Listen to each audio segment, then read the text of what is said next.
नमस्कार विद्यार्थी मित्रांनो, आपण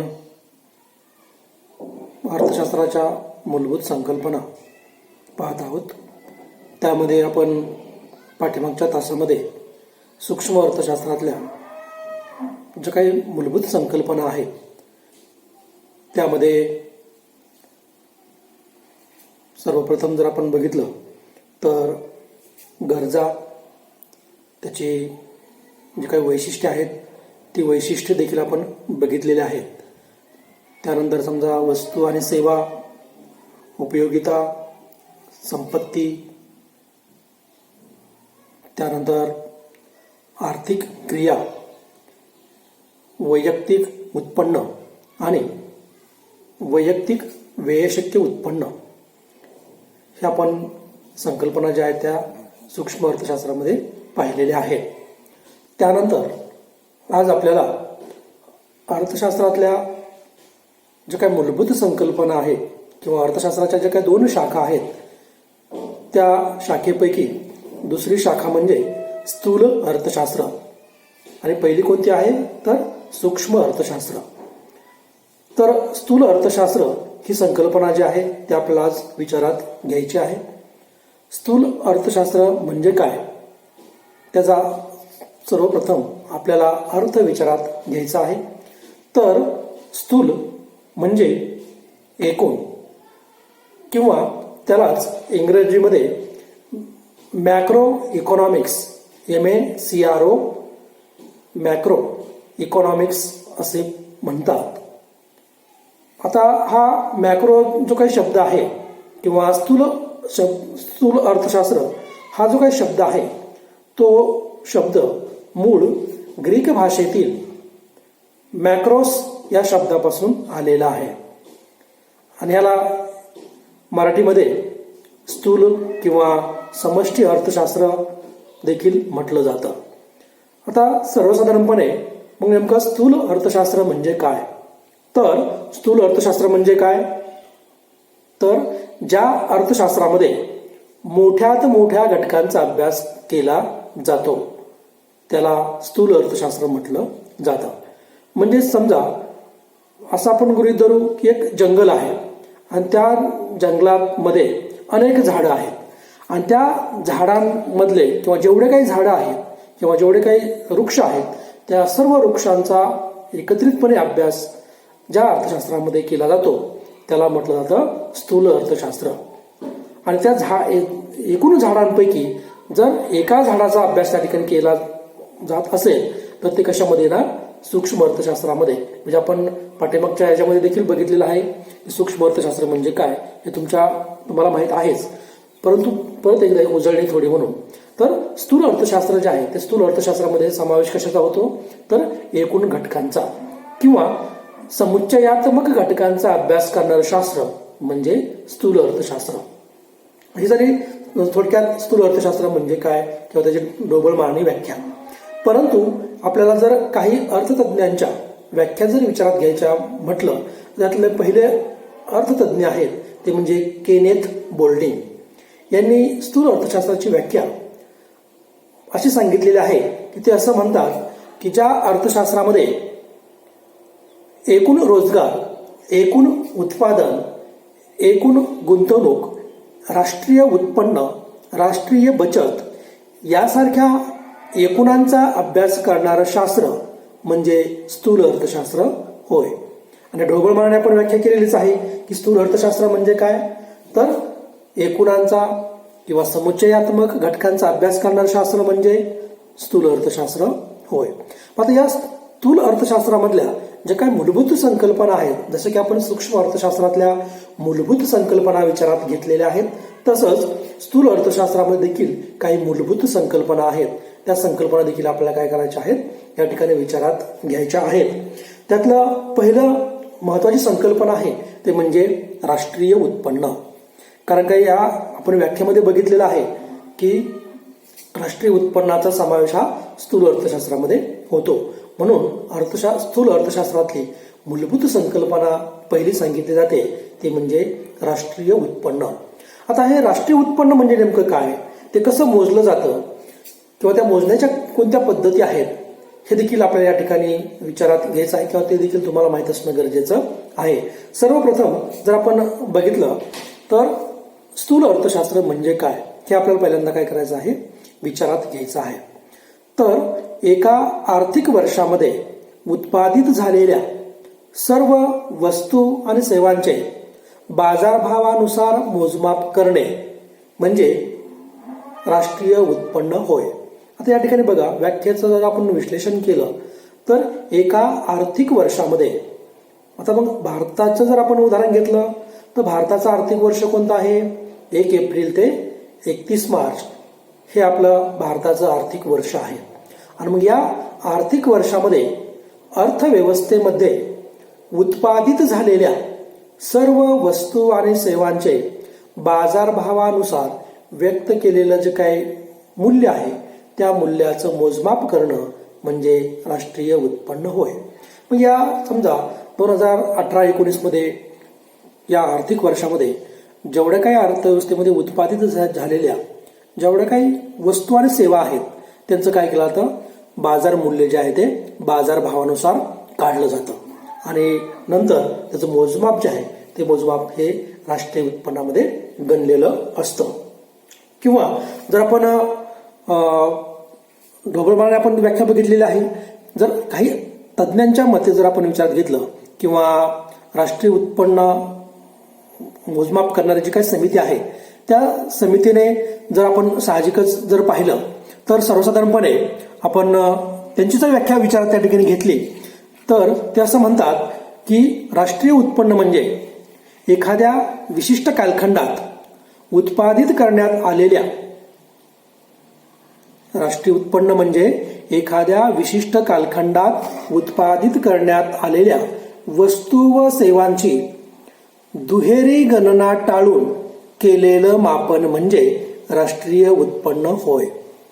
आता एखादा विशिष्ट कालखंड म्हणजेच कोणता की 1 एप्रिल ते 31 मार्च म्हणजे हा आर्थिक वर्ष जो आहे त्या आर्थिक वर्षामध्ये म्हणजेच विशिष्ट कालखंड होय. आणि ह्या विशिष्ट कालखंडात उत्पादित करण्यात आलेल्या जेवढ्या काही वस्तू आणि सेवा आहेत त्याची दुहेरी गणना जी आहे ती टाळायची आहे. आता दुहेरी गणना म्हणजे काय, तर एकच उत्पादन किंवा एकच वस्तू किंवा सेवा जी आहे ती दोनदा मोजता कामा नये किंवा त्याचं मोजमाप जे आहे ते 2 वेळेस होता कामा नये म्हणून त्याला आपण म्हणतो दुहेरी गणना टाळून केलेलं मापन म्हणजे राष्ट्रीय उत्पन्न होय. तसं राष्ट्रीय उत्पन्न समितीने अशा पद्धतीने राष्ट्रीय उत्पन्नाची व्याख्या या ठिकाणी केलेली आहे. आता राष्ट्रीय उत्पन्न मोजण्याच्या जर आपण सर्वसाधारणपणे जर बघितल्या तर 3 पद्धतीने राष्ट्रीय उत्पन्न जे आहे ते मोजलं जातं. त्याच्यामध्ये उत्पादन पद्धत आहे, त्यानंतर उत्पन्न पद्धत आहे आणि खर्च पद्धत, या तिन्ही पद्धतीच्या साह्याने राष्ट्रीय उत्पन्न जे आहे ते मोजलं जातं. आता प्रत्येक देशामध्ये राष्ट्रीय उत्पन्न मोजण्याच्या ज्या काही आपल्या 3 पद्धती सांगितल्या त्या 3 पद्धतीपैकी कोणत्याही एका पद्धतीने राष्ट्रीय उत्पन्न मोजलं जातं. जरी यापैकी कोणत्याही पद्धतीने मोजलं तर राष्ट्रीय उत्पन्न एकच मिळतं. प्रत्येक देशामध्ये राष्ट्रीय उत्पन्न मोजण्याच्या हे ज्या काही पद्धती ज्या आहेत त्या पद्धतींपैकी कोणतीही एक पद्धत जी आहे ती वापरली जाते. म्हणजेच उत्पन्न पद्धत, उत्पादन पद्धत किंवा खर्च पद्धत यापैकी कोणतीही पद्धत त्या ठिकाणी वापरली जाते. हे झालं राष्ट्रीय उत्पन्न. म्हणजे स्थूल अर्थशास्त्रातली पहिली संकल्पना आपण बघितली कोणती, तर राष्ट्रीय उत्पन्न. त्यानंतर दुसरी संकल्पना आहे ती म्हणजे बचत. आता बचत म्हणजे काय हे आपल्याला माहीत असणं गरजेचं आहे. तर बचत म्हणजे उत्पन्नाचा असा भाग जो उपभोगावर खर्च केला म्हणजे चालू काळात किंवा वर्तमान काळात उपभोगावर खर्च केला जात नाही. किंवा असंही म्हटलं जातं बचत म्हणजे उत्पन्नाचा असा भाग जो चालू उपभोगावर खर्च न करता भविष्यकाळातल्या गरजावरती किंवा भविष्यकाळातली गरजा पूर्ण करण्याकरिता शिल्लक ठेवलेला भाग म्हणजे बचत होय. किंवा दुसरी आपण जर ढोबळमाने व्याख्या बघितली तर उत्पन्नाचा असा भाग जो भविष्यातल्या गरजा पूर्ण करण्यासाठी सध्याच्या उपभोगाचा त्याग केला जातो त्याला बचत असं म्हटलं जातं. आता साहजिकच आपल्याला या आर्थिक वर्षामध्ये जे काही उत्पन्न मिळणार आहे ते उत्पन्नामध्ये समजा उदाहरणार्थ आपण असं गृहीत धरू की या आर्थिक वर्षामध्ये तुम्हाला 50,000 रुपये मिळालेले आहेत. ह्या 50,000 रुपयामधून तुम्हाला काय करायचे आहेत, काही गरजा ज्या आहेत त्या गरजा पूर्ण करायच्या आहेत. पण त्या गरजांपैकी आता सर्वच ज्या काही गरजा आहेत त्या गरजा एकाच वेळेस पूर्ण होणारच नाहीयेत, कारण का आपलं उत्पन्न मर्यादित स्वरूपामध्ये आहे. आणि ह्या ज्या काही गरजा आहेत, कारण का जरी आपण बघितलं काही गरजा आता तात्पुरत्या महत्वाच्या असतात, काही गरजा भविष्यामध्ये निर्माण होणाऱ्या असतात.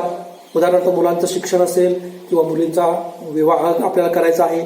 मग यासाठी आपण काय करतो की आपल्याला या वर्षी किंवा चालू वर्षामध्ये जे काही आपल्याला उत्पन्न मिळालेलं आहे त्या उत्पन्नातला काही भाग आपण काय करतो, उपभोगावरती खर्च करत नाही, तर तो भाग पाठीमागे ठेवतो, म्हणजे काय करतो, शिल्लक ठेवतो. आणि ह्यालाच अर्थशास्त्रामध्ये काय म्हटलेलं आहे, तर बचत म्हटलेलं आहे, की जेणेकरून आपल्या वर्तमान काळातल्या काही गरजा त्या मिळणाऱ्या उत्पन्नातून पूर्ण होतीलच किंवा कराव्या लागणारच आहेत, परंतु भविष्यात देखील आपल्याला काही गरजा ज्या आहेत त्या गरजा आपल्याला पूर्ण करावयाच्या आहेत.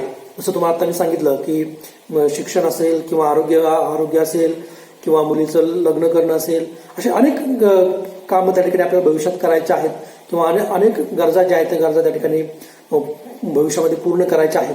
मग अशा वेळेस आपल्याला काय करावं लागणार आहे, तर उत्पन्न लागणार आहे. मग म्हणून आपण काय करतो की वर्तमान काळातल्या ज्या काही गरजा आहेत त्या गरजा थोड्या आटोक्यात आणून किंवा काही अंशी पूर्ण करून भविष्यामध्ये ज्या काही आपल्या गरजा निर्माण होणार आहेत त्या पूर्ण करण्यासाठी वर्तमान काळातल्या उत्पन्नातून थोडा भाग जो आहे किंवा थोडी शिल्लक जी आहे ती शिल्लक आपण पाठीमागे ठेवतो आणि त्यातून आपल्या भविष्यातल्या गरजा ज्या आहेत त्या पूर्ण करण्याचा प्रयत्न करत असतो.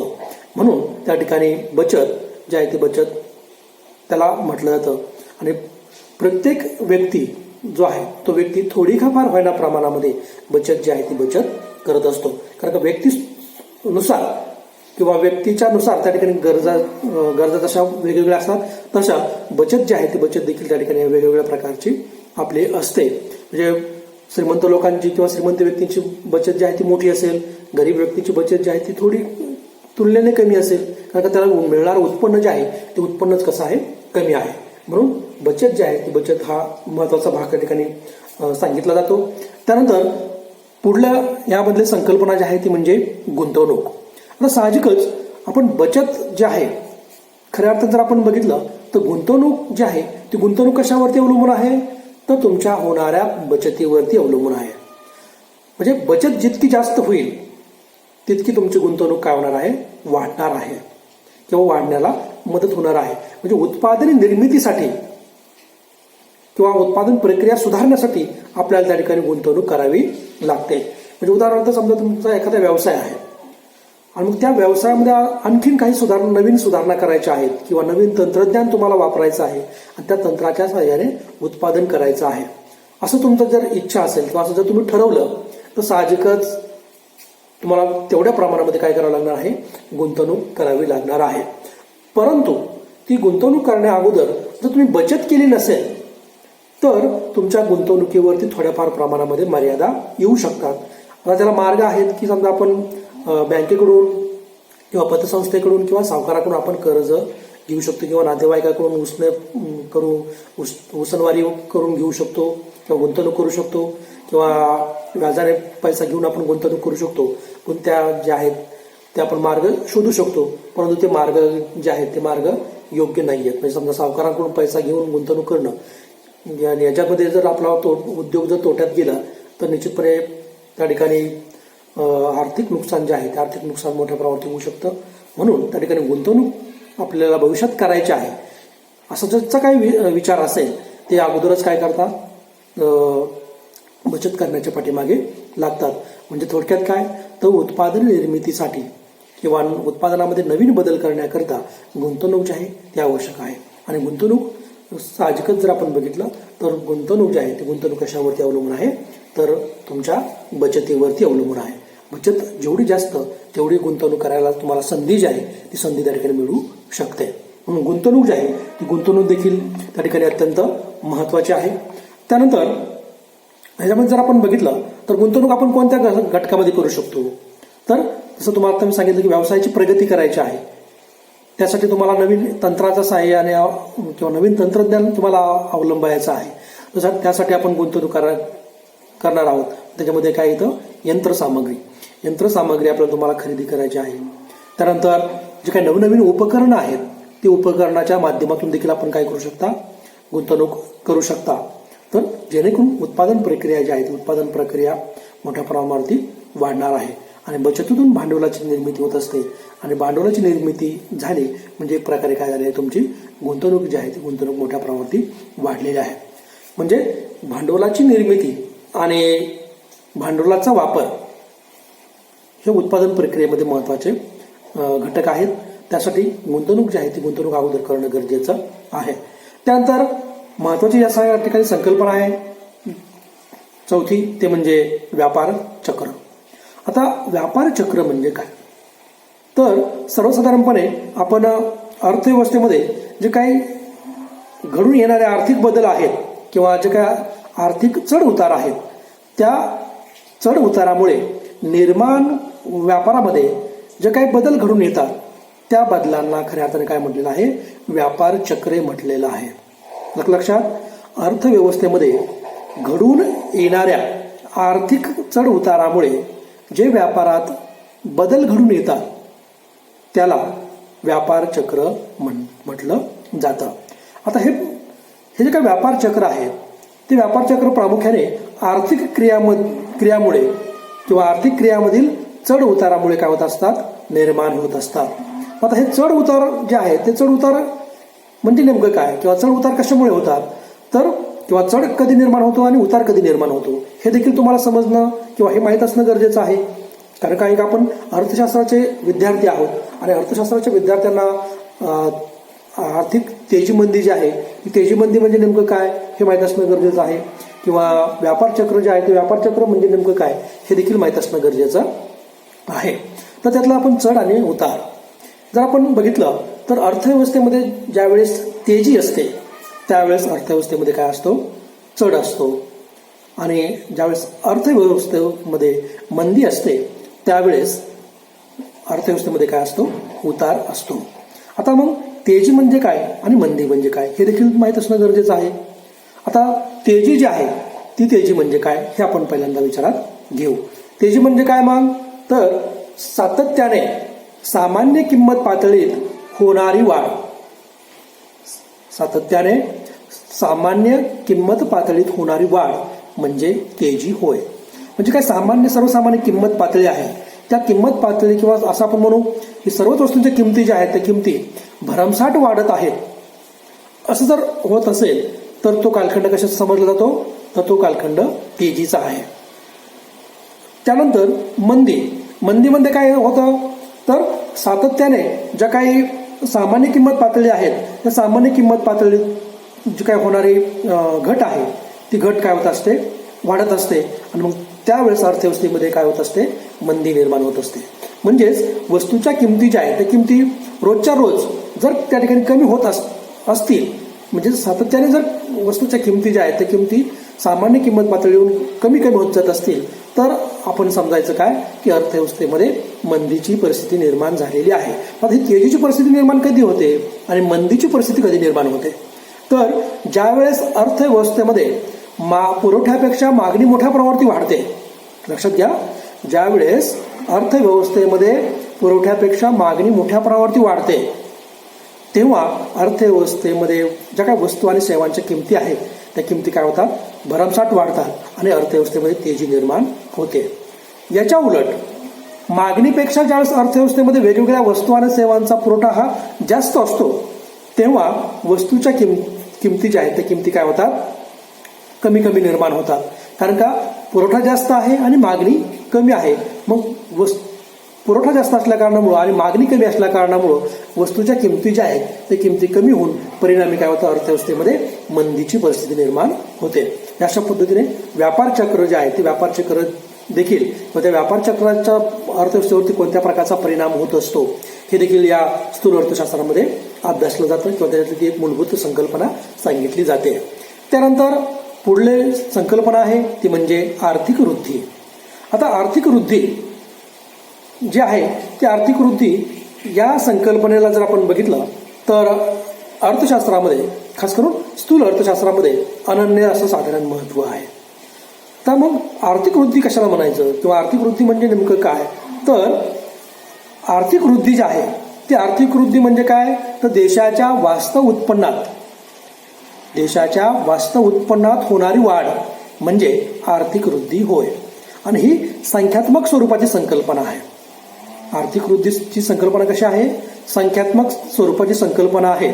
आणि देशाच्या वास्तव उत्पन्नात दीर्घकालखंडापर्यंत वाढ होत असेल तर त्याला आर्थिक वृद्धी म्हटलं जातं.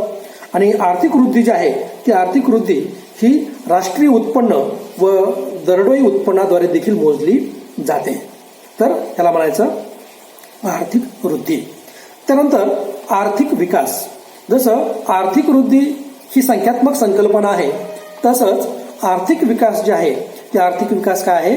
गुणात्मक संकल्पना आहे. म्हणजे या ठिकाणी गुणात्मक बाबींचा विचार केला जातो. किंवा असं आपण म्हणू आर्थिक विकासामध्ये आर्थिक वृद्धीचा तर समावेश होतोच, परंतु त्याचबरोबर त्या आर्थिक वृद्धीबरोबरच महत्त्वपूर्ण आर्थिक घटकात परिवर्तनशील बदल जे आहेत ते बदल देखील या ठिकाणी म्हणजे आर्थिक विकासामध्ये मोजले जातात. आणि त्याला खऱ्या अर्थाने काय म्हटलं जातं? आर्थिक विकास. किंवा असंही देखील म्हटलं जातं की मानवाच्या कल्याणासाठी आवश्यक असणाऱ्या घटकामध्ये गुणात्मक बदल घडून आणणे म्हणजे आर्थिक विकास होय. उदाहरणार्थ शिक्षण, आरोग्य यांच्यामध्ये जर गुणात्मक स्वरूपाचा बदल होत असेल तर त्याला आर्थिक विकास होत आहे असं म्हटलं जातं. आणि आर्थिक विकास जो आहे तो आर्थिक विकास हा आर्थिक वृद्धीशिवाय शक्य नाही. म्हणजेच आर्थिक वृद्धी आणि आर्थिक विकास ह्या संकल्पना ज्या आहेत त्या संकल्पना आपण एकाच अर्थाने विचारात घेतो, परंतु अर्थशास्त्रामध्ये आर्थिक वृद्धी आणि आर्थिक विकास ह्या संकल्पना ज्या आहेत त्या संकल्पना वेगळ्या स्वरूपाच्या आहेत किंवा भिन्न स्वरूपामध्ये आहेत किंवा त्याच्यामध्ये तफावत आहे. ती तफावत म्हणजे कोणती? की आर्थिक वृद्धी जी आहे ती आर्थिक वृद्धी कशी आहे? संख्यात्मक संकल्पना आहे. आणि आर्थिक विकास जे आहे ते आर्थिक विकास ही गुणात्मक स्वरूपाची संकल्पना आहे. म्हणजे आर्थिक विकासामध्ये व्यापक दृष्टिकोन जो आहे तो अवलंबला जातो. तर अशा पद्धतीने आपल्याला त्या ठिकाणी स्थूल अर्थशास्त्रामधल्या ज्या काही मूलभूत संकल्पना आहेत त्या संकल्पनांचा आपण त्या ठिकाणी विचार आज या पाठामध्ये केलेला आहे. या ठिकाणी तुमचं हे प्रकरण जे आहे म्हणजे 2 नंबरचं उपभोक्त्याचे आर्थिक संकल्पना ज्या आहेत त्या संकल्पना या ठिकाणी काय झालेल्या आहेत? संपलेल्या आहेत. त्यानंतर दुसरं प्रकरण जे आहे दुसरं प्रकरण उद्याच्या तासाला आपण त्या ठिकाणी विचारात घेऊ.